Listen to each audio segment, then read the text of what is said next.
they can hear it. They can see it. They can see each individual flickers, which triggers migraines.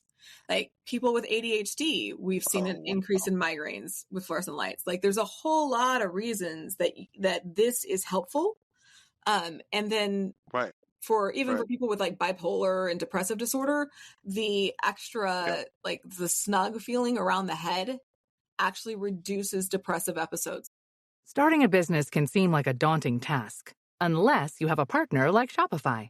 They have the tools you need to start and grow your business. From designing a website to marketing to selling and beyond, Shopify can help with everything you need. There's a reason millions of companies like Mattel, Heinz, and Allbirds continue to trust and use them. With Shopify on your side, turn your big business idea into... Sign up for your $1 per month trial at shopify.com/special offer. This episode is brought to you by LifeLock. When you visit the doctor, you probably hand over your insurance, your ID, and contact details. It's just one of the many places that has your personal info. And if any of them accidentally expose it, you could be at risk for identity theft. LifeLock monitors millions of data points a second. If you become a victim, they'll fix it, guaranteed, or your money back. Save up to 40% your first year at LifeLock.com/podcast. Terms apply.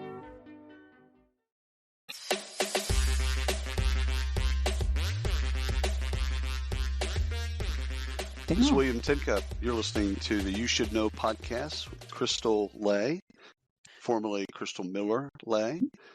Crystal, how are you doing today? You know what? I'm doing good. I'm breathing. I can't complain. That sounds horrible. That's a horrible barrier for entry, but yeah, just life is good. Good.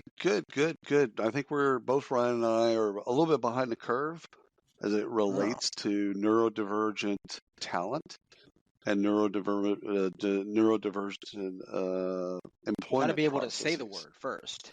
Yeah, that's a neurodivergent person in me. And just for the record, you didn't even introduce me today. You just went right to Crystal. You're like, hey, William, I'm here with Crystal. Your shirt is blinding. I can't keep up with all the lines. Is it moving the lines? Like, is that cool? Yeah, I need to stop wearing lines. I know that's TV 101, right? Yeah, well, Crystal, act like we have no idea what neurodiversity is and neurodivergent talent is, and let's just start there. No, it's totally fine. So if we can step back one second, I'd like for people to understand why I'm even qualified to have this conversation with people, other than just it's interesting. 100%. But I always like to know, like, why is this person talking about something? And so, just by way of introduction, I run a employer brand recruitment, marketing, and talent transformation firm. We solve business problems, usually around helping companies hire and retain talent. During the pandemic, I noticed that the coping skills that people had that allowed them to function at work, and as a proudly neurodivergent person, I can tell you I can spot a lot of them. But, when I was reading things online, it was like, yeah, your coping mechanisms that you kind of cobbled together to make work aren't working at home. And I really wanted to understand why. I mean, some of it can be environment. Some of it we can kind of figure out, like, the world was panicked, like all of these things in the beginning, like, okay, yeah, check. But as time went on, those systems were still failing. And so I wanted to understand, like, why, what is it from an employment perspective that we need to do differently so people can function, because we can't change people's brains, but we can change the way we approach work. So, I was in the middle of getting my master's degree when people were learning to bake bread. I was like, I'm going to go back to school. This sounds good. Sourdough would have been so much easier, y'all. Just saying. But my dissertation. You lost me at go back to school. Well, my dissertation was centered around neurodivergence, and specifically, I conducted the largest study in the world on neurodivergent in talent attraction, recruitment, and employment. So, looking at, are the systems that we build sufficient for more than one neurotype? And the answer was no. This was not a little study. It was a 3-year study. We surveyed, 2 years of data collection, 1 year of analysis, but I studied over 31,000 some odd people. So it's several times larger than the largest study. Quantitatively and 126 qualitatively, meaning I did 126 interviews. So really big population, got to learn quite a bit about where some of our gaps are. And so when you look at what is a neurodivergent person, when we talk about neurodivergence, what we're talking about is just really the way that our brain functions. So we have what's generally known as neurotypical. That's when the brain functions the way we expect the brain to function. You process information typically, right, the way that it's expected. You're able to kind of function in any environment the way that one would generally establish. You might still be a dick, but your brain works the way it's supposed to, right? Supposed to is in air quotes that you really can't see. I'm like sitting here and that's do my little air quotes. Neurodivergent is when the brain, for whatever reason, sometimes it's chemical, sometimes it's literally the way it's wired. We're still learning a lot about the neurodivergent brain. So a quick aside, autism, for example, there are samples and studies of brains where you would expect there to be ridges, it's actually smooth brain material and vice versa. So it's not that there's a deformity in the brain or it's wrong. It's just literally wired differently. And as a process of like an output of being wired differently, the way that someone who is neurodivergent experiences the world is sometimes different than expected. Right. So I say that in that way. It's not the cleanest definition in the world, but the reason that I put it that way is because as we learn more and we recognize this isn't like a disorder, you're not broken, you're not damaged, you're not less than.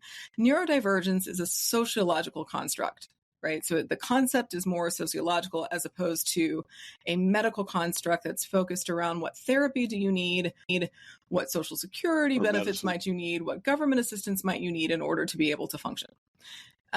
Neurodivergence is just looking at it as like more of a social therapeutic construct. So how can we help you overcome any barriers in your environment to be able to be successful?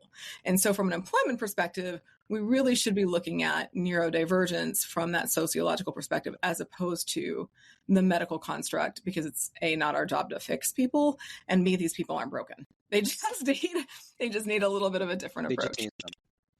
Yeah. Right. So start us off with the survey. Take us through the survey. What was that about? How did you conduct it?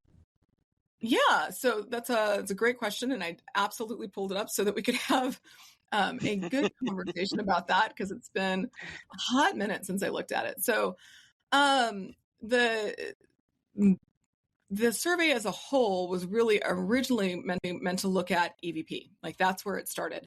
Because we attract people off of our employer value proposition, which I have a whole nother episode on how EVP is just fundamentally effed and we need to go back to the drawing board. But the idea behind it is that we're looking at a value alignment from org psych. We're looking at value alignment between the individual and the environment.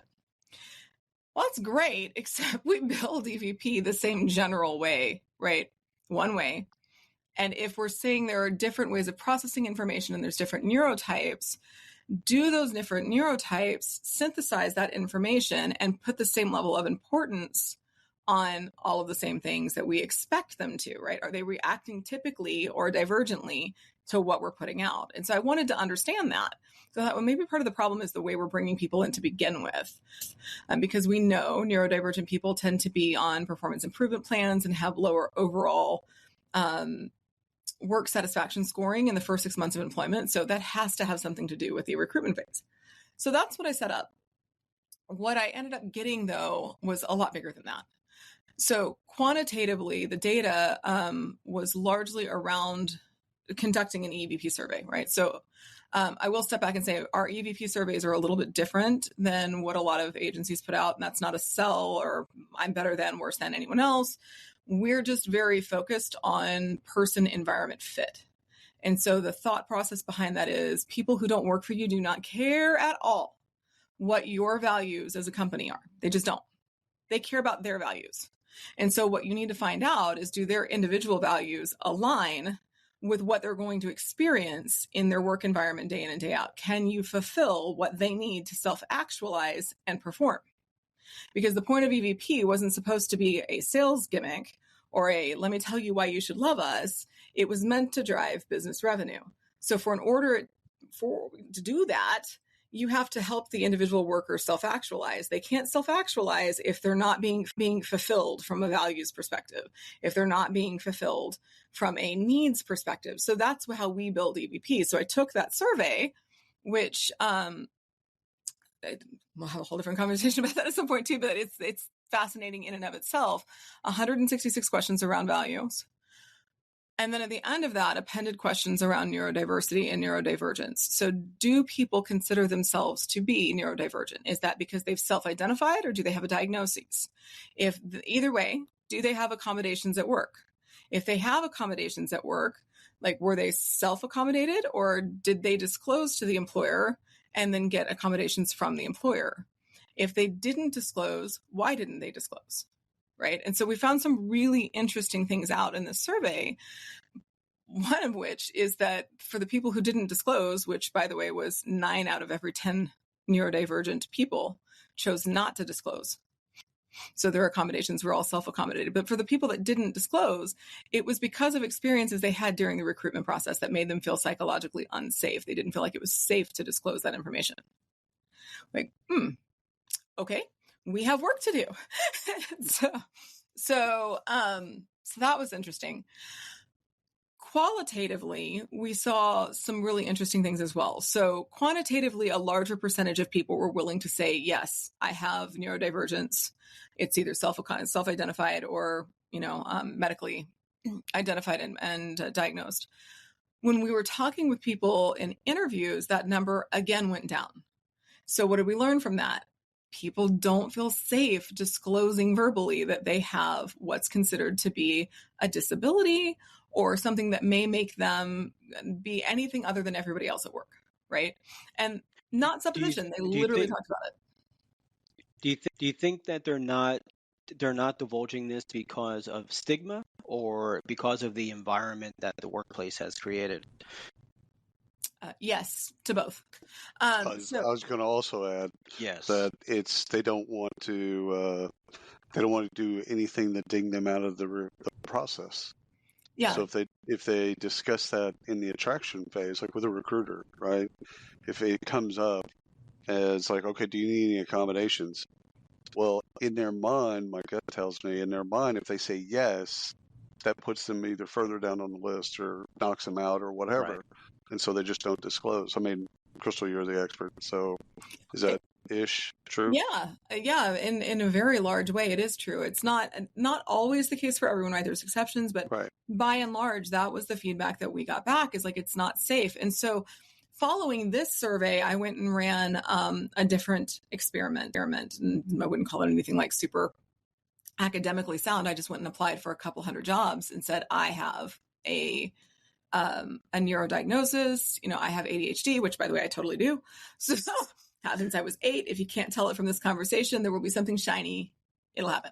So disclosed upfront, right? Which when I had jobby jobs, like that was never something that I disclosed. It also wasn't really asked, so didn't have to, but did disclose it up front in 100 different jobs that I applied for. And then I didn't disclose it in 100 other jobs. In some of the jobs, we had someone else with a similar resume, like almost exact, like fake resumes, whatever, but go in and apply. So I would get job rejections back like within an hour. They would, with the same qualifications, not get one back. Now, is it because of that? I have absolutely no idea, right? Like I can't prove it. So like I said, it's not academically sound, but it certainly reinforced what I saw and what I learned in those conversations and in the survey, which was there's a belief that disclosing at the recruitment process is going to lead to higher levels of rejection rates than if you don't disclose. It's problematic. Now, do you know if the responses, the rejections that you were getting back were automated or were they from a human recruiter? A lot of them were automated, right? They would have had to have been for some of them. Like one of them, my favorite one was literally 6 minutes after I applied, there was a rejection. So it was like, I doubt someone in their ATS system has it set up to say if they disclose then reject them. That would be like begging for a lawsuit, right? But So I doubt that's the case. And actually, that specific company, after doing a little more digging, what I found out is that they just arbitrarily reject a certain number of candidates. They don't review all of their candidates. That's a different problem for a different day. But if you happened to be someone that was neurodivergent, which is not a small population, by the way, we haven't discussed that yet, but since it's Pi Day, we can talk about pie charts that came out of that. Like one of the findings of that, a big part of the findings of that was like, how prevalent is neurodivergence? Has it changed from our belief of 15%? It has. It's actually closer to 20% with a diagnosis, and almost 1 in 4 if you include those who self-identify. So let me ask that self-identify and refuse to identify, right? Because you have the way that we split this out. And actually, if I can pull it up, I'm happy to share it with you on screen. But the way that we split this out, it was like, I have it with a diagnosis. I have it self-identified. I don't know if I am or not. I choose not to disclose, or no, I'm not. And I choose not to disclose was almost 7% of population. And that's fascinating, right? Because they could have said, I don't know. They could have said no. They said, I am not answering that question, which means some percentage of that are. And when we looked at like the responses, we only needed like 2% of that population to have been, yeah, I have it, I'm just not telling you. And that would have put us at 1 in 4. So think about any employer, any room full of people. Let me ask you a question. Sorry, go ahead. Right. 1 in 4. No, it's okay. The question I want to ask is it's tangential. So the talent attraction journey, if you will, that a lot of employers have seem to be kind of LCD, lowest common denominator, right? And that could be a good thing, I guess. We can make an argument for that, but it could also be a bad thing because we're not making kind of personalized experiences and personalized journeys, etc. So the question is, and I just want to get your take on, where do you see AI helping us create personalized journeys, or helping the candidates create personalized journeys, or a brand's creating with AI, creating personalized journeys for people that are divergent? So that's a lot in there to unpack. Go ahead. Yeah, I would say that's a tricky question. Does it have the potential to do it? Absolutely. But this is a really big but. AI systems are trained off of the input that it's given. And so part of what it will train to is who you reject. Right. So if your employment population is made up of a high level of divergent people, and that's been disclosed, and they have that data, it'll train on that. Conversely, if you're rejecting neurodivergent candidates more than you're bringing them in, it's going to train on that too. So there's a really high likelihood that your AI will probably reinforce your organizational biases more than it will break them, at least at this point. Got it. Okay. Have you seen a big difference pre-pandemic to post-pandemic? In terms of disclosures, or in terms, well, let's say there's a lot identification, and candidates and people disclosing as they're applying. Was it less safe for people pre-pandemic as opposed to post-pandemic, where there's a more comfort level in disclosing? I don't have hard and fast numbers on this. I'm going to tell you my opinion based off of the things that I've read. So anecdotes tell me that people feel less safe disclosing their neurodivergence now, which is odd to me because we have a much higher conversation level around that, but we also have a much more protracted job search. And so anytime that you're seeing protracted job searches, people are going to do what they can to minimize their own risk, which often means not disclosing. When we look at the data, the actual data coming in, there is a higher number of people being diagnosed. Now, part of that is we continue to evolve our own understanding of neurodivergence. And as that happens, then we're going to see more neurodivergent diagnoses, right? As doctors become more aware of different things, as the people conducting different evaluations become more aware of different diagnoses and the way that looks and feels, we'll see higher occurrences of that. But there was a big uptick of it because there was a big uptick of people seeking out mental health supports during and after the pandemic. And as you do that, well, things that you have will become identified and disclosed. So what we're actually seeing a lot of, and it's fascinating to me, the ADHD uptick was expected, right? And that actually can be caused by a lot of different things. Somebody said adult ADHD isn't a thing. That's the stupidest effing thing I've ever heard. If you had ADHD as a kid, you have it as an adult. You do not grow out of it. But you do 100%. learn how to cope with it, right? And so that's good. But for adults who hadn't received that diagnosis yet, like we expected to see more of that. What we didn't necessarily expect to see was an uptick in autism diagnoses. And we are seeing that, which is a double-edged sword for adults, right? Because a lot of the therapies and systems set up for help with that are designed around children, not around teenagers and adults. Right. So they're diagnosed with this thing that they don't fully understand, but it may be like, hey, this is why you've always struggled with a lot of noise, or couldn't stand to hear someone eat, and also, maybe don't have a lot of friends, right? Whatever the case may be. Or this might be why you struggle with changes in your routine and language flexibility. There's all these different things. Well, great, but that doesn't help you necessarily learn how to navigate that. So we're seeing an uptick in diagnoses, but no uptick in subsequent support for these people. And that's really difficult because it really is going to fall on the employer to help create an environment where this person can actually navigate their own diagnoses and what they need. So return to office, currently known as RTO. It's the movie coming to a theater near you. What's your take on neurodivergent talent and RTO? You're tuned into Auto Intelligence, live from Auto Trader, where data, tools, and your preferences sync to make your car shopping smooth. They're searching inventory. Oh, yeah. They find what you need. They're gonna find it. You can make a budget for your wallet to help you succeed. Pricing's precise and true. So true. It's smarter car shopping. Ooh. Just for you. Oh, it's just for you. Ooh. Find your next ride at autotrader.com. Powered by Auto Intelligence. This episode is brought to you by Progressive Insurance. Do you ever find yourself playing the budgeting game? Well, with the Name Your Price tool from Progressive, you can find options that fit your budget and potentially lower your bills. Try it at Progressive.com. Progressive Casualty Insurance Company and Affiliates. Price and coverage match limited by state law. Not available in all states. Are you currently thinking about it? No, I am a lot. It's a double-edged sword. Like, on the one hand, the reality is the office offers a lot more structure than a home environment does.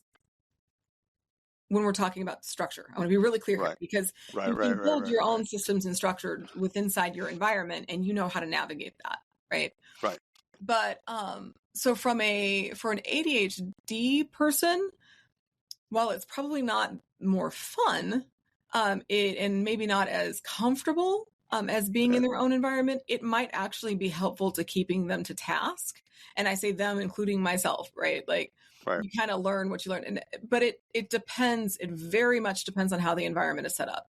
So the open office environment where you're walking into this giant room, like, that is a nightmare for someone with ADHD. If that's your office environment, return to work is probably not something I would force upon your population. Right. If you have quiet spaces to work and individualized work areas where people can actually focus, and then you have some level of meetings for social interaction, and then back to focus times.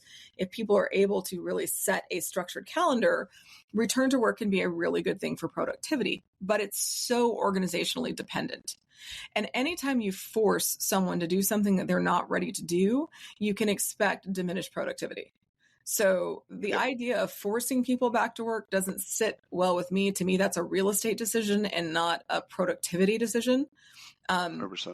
But it's being made by a generational population that spent their formative years in an office, right? So we all live off our own biases, right? We operate off of that. And so their bias is, this is the way that we should do things. So anytime there's a dip in productivity, or I have a giant lease payment I have to make on all of this giant real estate that no one's in, there's going to be that feeling. We need to get back to the way things were. But studies are not bearing it out. as if the way we were in 2019 was awesome. Right. So right. That's assuming it was actually good. One of the things I'm really interested in as you talk is, as a neurodivergent person or talent, let's just say, are you on a maturity curve of understanding your own needs as being a neurodivergent person? Like again, early adoption, mainstream, laggard, like you understand kind of what makes you tick or where you thrive. Like we've talked about how do you solve for thrive for a while, but it seems like there's also an individual responsibility that I mean, there's an organizational responsibility too. You know what I'm saying? No, absolutely. No, that's fair. So like for myself, yes, I have a really good understanding of what I need to work and how to make that work. And I've used accommodations since I was eight. Right. So I have probably in the minority as it relates to understanding my own diagnoses. My parents did a really good job of making sure the school system was involved in teaching me how to accommodate and advocate for myself early on. That's not the norm. Right. So what we often see is even with younger workers who had IEPs and individualized education plans and 504s, special education plans to help them get accommodations, they're not taught how to transfer that into a work environment. And there's no real teaching of that in employment either, right? Because let's be real, we're not training recruiters on that. We're not really training HR people on that. So unless you just happen to have someone in HR who has a psychology or social work background, you probably don't have the right people in place for that. So once you graduate, my point to all of that is once you graduate high school, university and the work environment is not set up to help you understand any of that. Most people will buy a couple books or see a psychologist or a therapist for a few months to a couple of years to like get some coping mechanisms. Maybe that's building lists, relying on Outlook, whatever it is. And that's about as far as it goes, because that's about as far as we've helped people go. Right? Yes, you're responsible for your own needs and understanding, but you can only do what's put in front of you or available to do. And we as a country and really the broader world, like I'm not just going to like put this to the United States. There's a lot of countries that struggle with this. Don't have systems set up to really help people navigate that unless they were transitioned during high school. So our kids will get the benefit of a better working world, but our generation, not as much.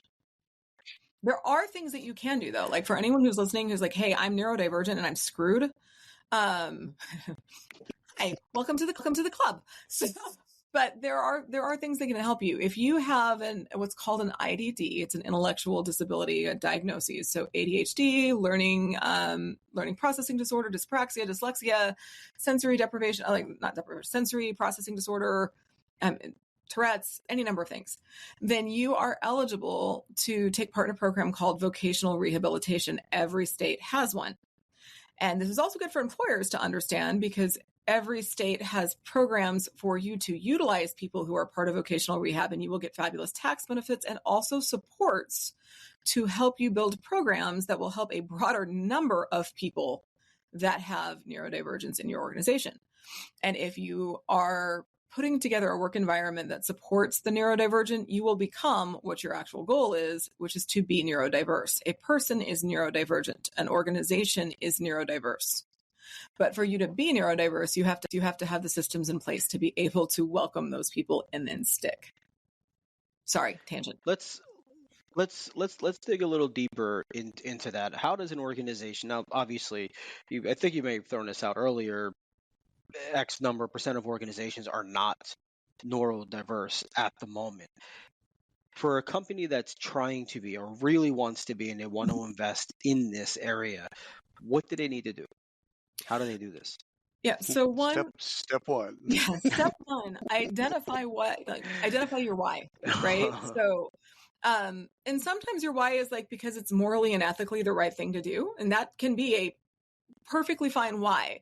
But if you don't have a why you want to be something, the chances of you sticking through that program, like sticking through the pain of putting that program in and integrating and training your workforce, it's not going to stick. So understand your why.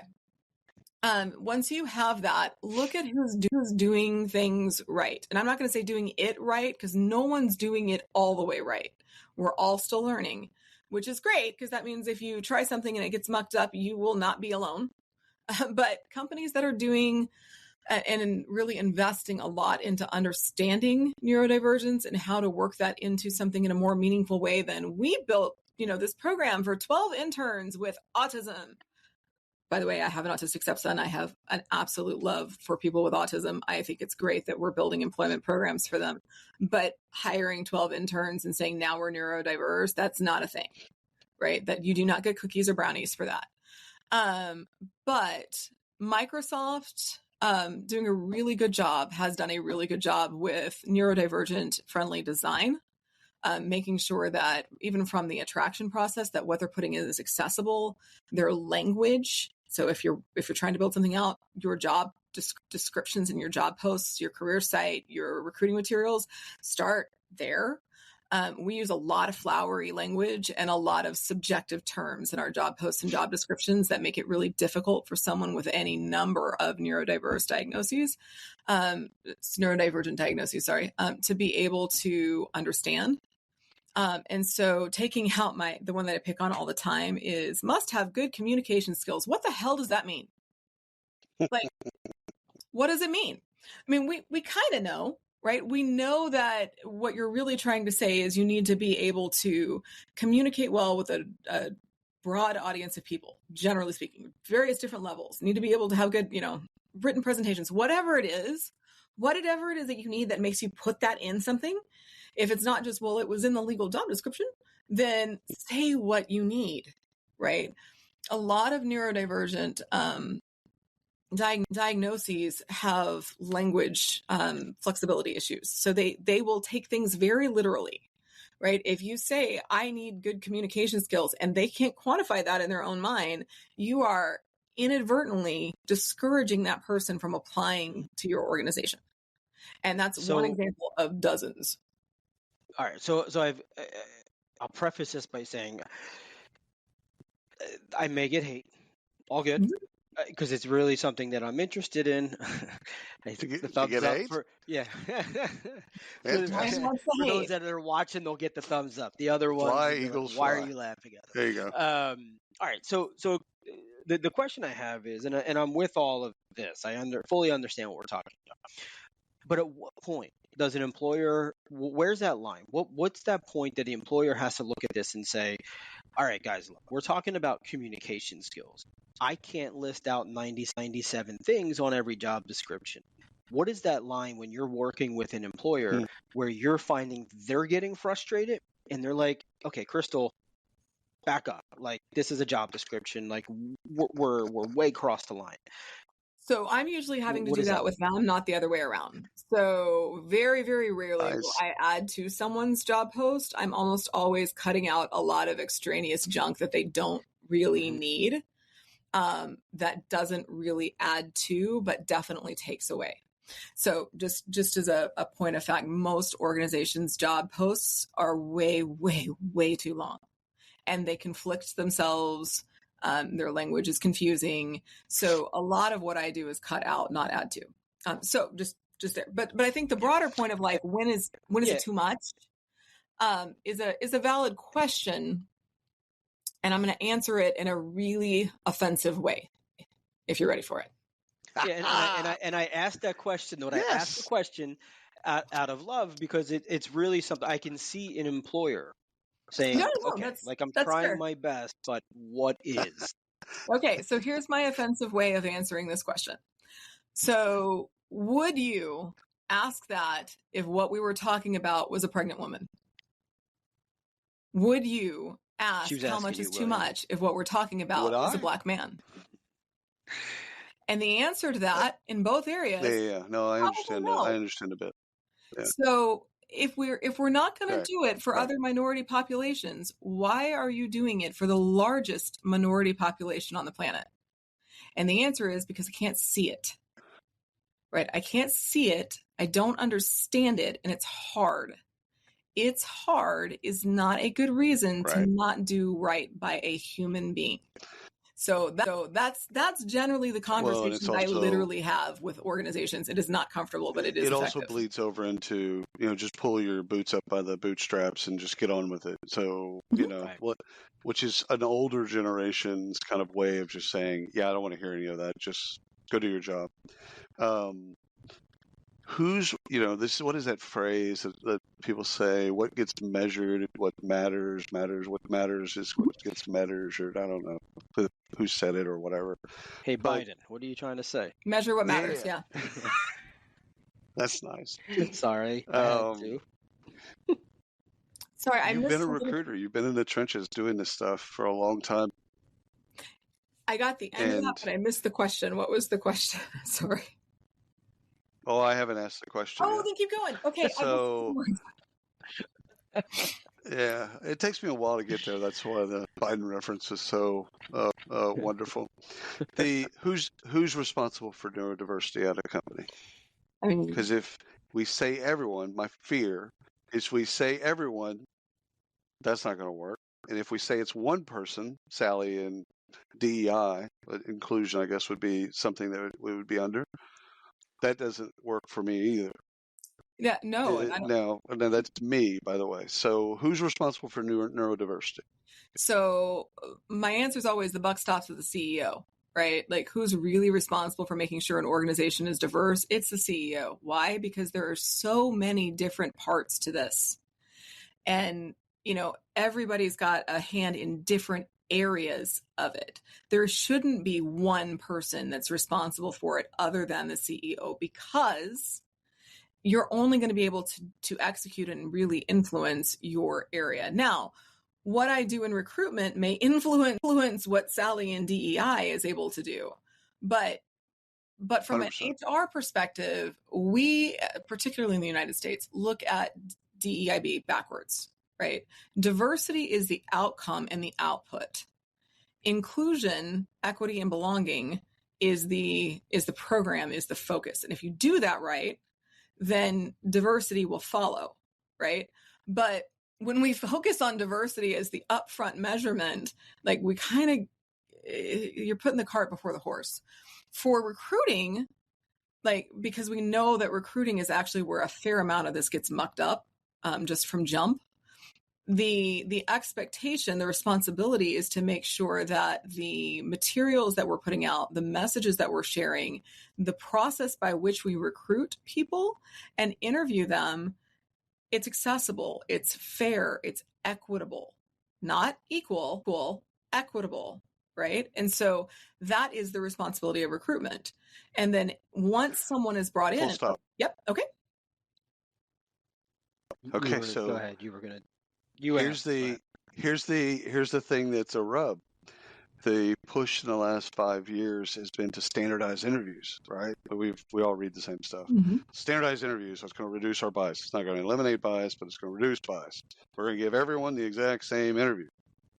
Okay, sounds good in theory, but what if you're dealing with someone that's divergent, that's different, and where a standard interview, same standard interview would make them not shine in the same way as a typical neurotypical person. I'm dealing with this conflict, right, in my mind, not anywhere else. No, it's good. In my mind of like standardized interviews, and okay, but what if someone's neurodivergent? How do we make the interview to where they can shine? So, Ryan, were you going in the same place? Yeah, I was, and Chris, I'll let me add on to that, and she'll kill me if she ever hears this, but I highly doubt my daughter's ever going to listen to it, and if she does, she ain't going to get this far into the episode. So I'm 100%. So she is on an IEP, and she has trouble taking tests. She'll do really well on her assignments, but the test she'll get 4 out of 60. She just can't do it, right? So they take her out of class. They put her into the small group. She works with a woman. She studies. She does her work. She just can't do it in that open environment. She needs that woman with her in order to understand and really do well on the test. And she just had one the other day we were talking about earlier this week, she was studying. She got a 91% on her test, which was fantastic. She was super excited. But the 5 days leading up to that was just absurd for her. She was frustrated, trying to study, trying to understand, trying to learn. And she knew the work. And she said, I know this. I know how to do this. I don't need to study. I understand. But if she takes that test in the regular classroom, all bets are off. Like, she's not passing. She's getting 4 or 5 right out of the 60. The metaphor is standard interviews. For sure. Exactly. And so yeah, so that's where I was going. I was going to use the other example. Yours is probably better. No, it's totally fine. No, that's a really, look, these are really valid questions and challenges that we need to solve for. Fortunately, there is a solution for that, and it kind of comes from the IEP. So for this specific question, we need to standardize the process so that we're able to objectively grade. Check. All you have to do is give these people the question in advance. You should give it to everybody in advance because, by the way, your interview quality will go way up if you're not sticking people on the spot. Sometimes you need to actually judge what someone will do on the spot. Sometimes that's a valid thing. You can add that in as a final piece of your interview while still giving everyone else the questions in advance so that they can be able to look at it, think about it, process, and come up with a meaningful answer. It doesn't generally have to be days and days and days in advance, but a good rule of thumb is somewhere between 24 hours and 5 days, right? So depending on how long it takes for you to interview out and to schedule out. That also, by the way, can be a good way of keeping candidates engaged, which can lower your ghost rate regardless of their neurostatus. Yeah. So that's one thing. Another thing is, like specifically to your daughter, like if I were trying to understand what kind of process I might need to design to make sure that your daughter is able to successfully become employed, and that's probably something vocational rehab would do with her, are what was called pre-ETs in high school. It's the high school version of vocational rehab. We'd look at things like, okay, well, what are the things that are distracting her? So is it visual distractions? And if so, then what might be helpful is for the company to be able to have alternate interview environments so that you're not interviewing someone in a glass conference room, which may seem really cool because they can see everything going on around you, but it's actually super distracting. So, so alternate interview environments. If you're doing Zoom interviews or, whatever video interviewing platform you use, like there is a need to be able to see someone up front to make sure you're not getting catfished. Check, got it. But after that, allowing them to decide if they want their camera off is great, because even like with ADHD, that can be very distracting. There's some rejection issues that people have, body dysmorphia, all sorts of things that can actually improve your interview quality if you just allow people to turn their cameras off. And you can make it optional, right? Yeah. So people who don't need that won't do it, and people who do will. But these are little accommodations that don't take away from the equity of an interview structure while still allowing someone to be able to focus. Mostly stop with the dumb games. Like the things that are Forbes and Business Insider worthy because they're funny, haha, you got that person by offering them a Coke can and they didn't ask you where the recycle bin was. That makes you a dick. It does not make you cool. So there are so many reasons that is not neuro-friendly. And it's not even like, even someone who's neurotypical may struggle with what to do with that, because you've already interjected someone into an unfamiliar environment. They're not familiar with your structures. They don't know what's overstepping. Culturally, we teach all kinds of different things depending on where you are in the United States as to whether or not it's even appropriate to ask what to do with this, right? So where you think that you're being cool and all psychologically savvy by like finding out if they asked you what to do with this thing or offering to wash out their coffee cup, you're not. You're freaking somebody out.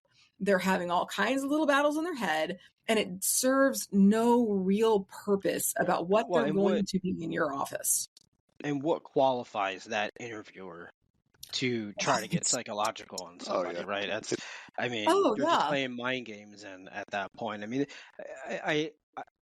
I might be overstepping here, but I think a lot of this is common sense, really.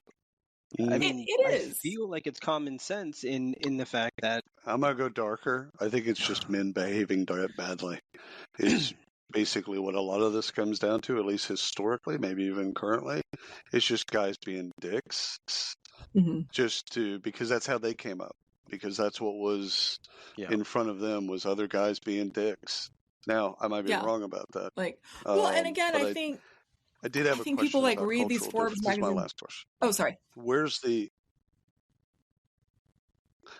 intersection between cultural differences and divergent things that we need to be looking at? Like, what could be a cultural difference could also be misread as something that's divergent, and vice versa.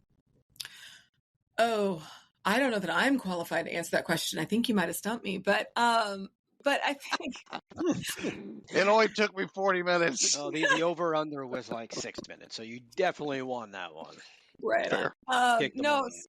No. So I mean, you know what I'm thinking about, right? Okay. I mean, like, so things like shaking hands and right. Eye contact. Yeah. So I think unless you're a psychologist, and I'll even go so far as like, I'm studying psychology, I am not qualified to ascertain this from any particular individual right now, right? But I would say unless you're a psychologist, unless you're trained in behavioral psychology to understand why someone may or may not do things, like, don't. Like, recognize not everyone's going to be comfortable shaking your hand, and it might be cultural, it might be germs, it might be, neurodivergence. You don't really know. So anytime that there's a question of that, I think what it boils down to is, like, does it matter? Like, is it going to impede the way that they function within your organization? Sometimes that might be yes, but most of the time it's not. And so if we just use, does this actually matter as our guiding star, then I think that'll help a lot in employment. This morning I woke up, and as people do, I opened up Facebook and like, what were my notifications? And there was something in the human resources forum about this. Whoa. You do that. I don't do that. I wake up, I give my social wife media a kiss, platform of choice, I read the Wall Street Journal, and then I get a cup of coffee. None of that is true. Okay. No, I just roll out of bed and I end up at the gym, and then I sit in the car for 30 minutes and wonder if I'm going in. It's all good. Well, yeah, I have those days too. I get that. So I was looking at notifications, and on the human resources forum, there was this woman that's in human resources and recruiting, and she was very proud of herself because she had found the red flags on this candidate, because that person had listed out that they had a concealed carry license in the license and certification section of the application. She's like, huge red flag, right? Like that tells me everything I need to know about that. Wait, what? So Clearly they don't live in Texas. Right? We put our guns on the back of our trucks where they belong. But take our guns.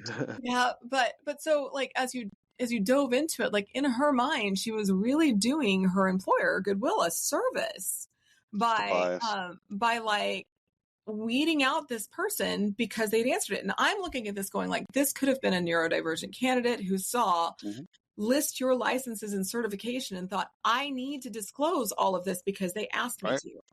Right? So we may think that what we're doing is helpful, but often it's really not. So if we go back to, does it hurt that they disclosed this? No, probably not. Does it help that they disclose this? It may not really matter, but we might want to have a conversation with them and leave your guns at home. Right? So, whatever. But if we use that kind of rationale in our thinking, it doesn't add much more time, but it certainly can create more equitable employment experiences. Drops mic, walks off stage. Crystal Lay, thank you so much for coming on the show and schooling Ryan and I on both neurodivergent and neurodiversity. So we appreciate you. Thank you so much. Thanks for having me. Love what you're doing.